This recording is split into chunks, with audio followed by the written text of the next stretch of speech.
we're going to take a look at 1B5, which is going to be transformations of graphs. This is a culmination of this unit.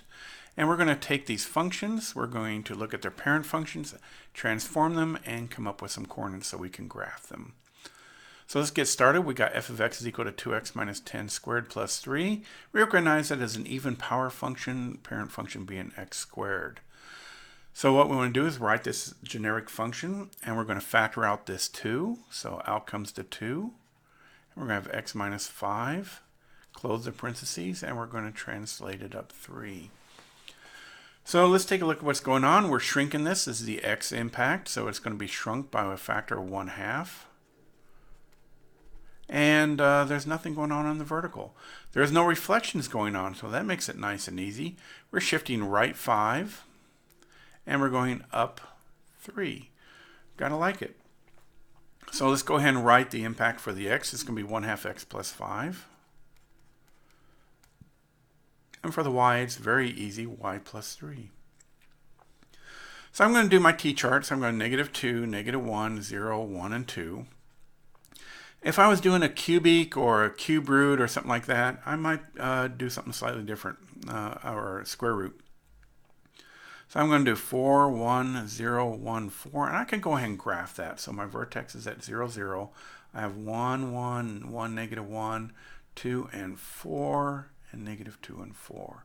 So I have a basic quadratic that kind of looks like this. I have to be a little bit careful. But if I see your main points coordinate, I'm not going to be too worried that it's not all looking nice and pretty. So let's come up with our transform coordinates. I'm going to have 1/2 x plus 5. All right. So in goes a -2, 1/2 -2, and plus 5. So that's going to be -1 plus 5, and that's going to give me a 4. And I'm going to do the same thing. In goes -1. That's going to be 4.5. And it looks like we're going to go up by 0.5s again. 5.5. And that's going to be 6. Okay. My y's are going to be super easy. I'm just going to add 3 to all these coordinates. So that's going to be 7. And I need to make that a prettier 7. 4, 3, and 4, and 7. And I'm going to go ahead and graph these, say, in blue. So let's go ahead and get started. I'll start with my vertex. 1, 2, 3, 4, 5. 1, 2, 3. And again, make sure you get the points down if you're a little bit sloppy on your graphing. I'm not going to be too worked up over that. In college, you sometimes don't even have. You just sketch the graphs. Okay, so 5.5 and 4. So I'm going to reflect that across. And I'm going to have 4, 7, and 6, 7. So here's 4 all the way up to 7. 3, 4, 5, 6, 7. Reflect that across. And I have a very compressed little graph like this. Okay. Something like that. Okay. So that is our objective for this. Let's go ahead and take a look at the next one.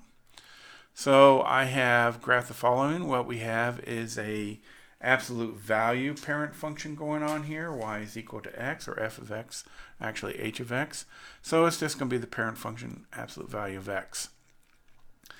And I did a little cheating here because I went ahead and plotted those points because it's annoying to graph sometimes. Let's go ahead and write our generic function. Our generic function is -4. And there's not much to do on this one. So we're just going to call this h, and we're going to do right translation of 5 and up 3. Makes it a little on the easy side. So there's nothing going on the horizontal for compression or stretching. And for vertical side, we are going to stretch by a factor of 4. Stretch 4 by 4. Okay. We are going to not reflect it across the horizontal, but we are going to reflect it over the x-axis. Okay. So that ain't happening there. We're going to shift right 5 and up 3. Okay. So for our equation, it makes it easy. That's just going to be x plus 5. For our y, we're going to do -4y plus 3. So the y has a lot more going on. So I'm going to pick easy ones again, -2, -1, 0, 1, and 2. And I'm going to have absolute value of 2, 1, 0, 1, and 2. Easy to graph. 0, 1, 1, 2, 2, 3, 3. Same thing. Nice, good V-shaped going on. Okay. Very basic, and it's going to go on forever. All right. So since I have my dots in red, I'll go ahead and do this in red. And of course, this is just x plus 5. So I'm going to add 5 to each coordinate. So it's going to be 3, 4, 5, and 6, and 7. Okay. And my y, I'm just doing negative 4y plus 3. And look at the impact it has with this. When I put in a 2, so negative 4 times 2 plus 3. So negative 8 plus 3, that's going to give me a negative 5. And so on. So negative 5, negative 1, that's going to be, let's see, I'm going to put in, now remember we're putting in the 0, so it's going to be 3, and negative 1, and negative 5. And I already plotted these coordinates for time purposes.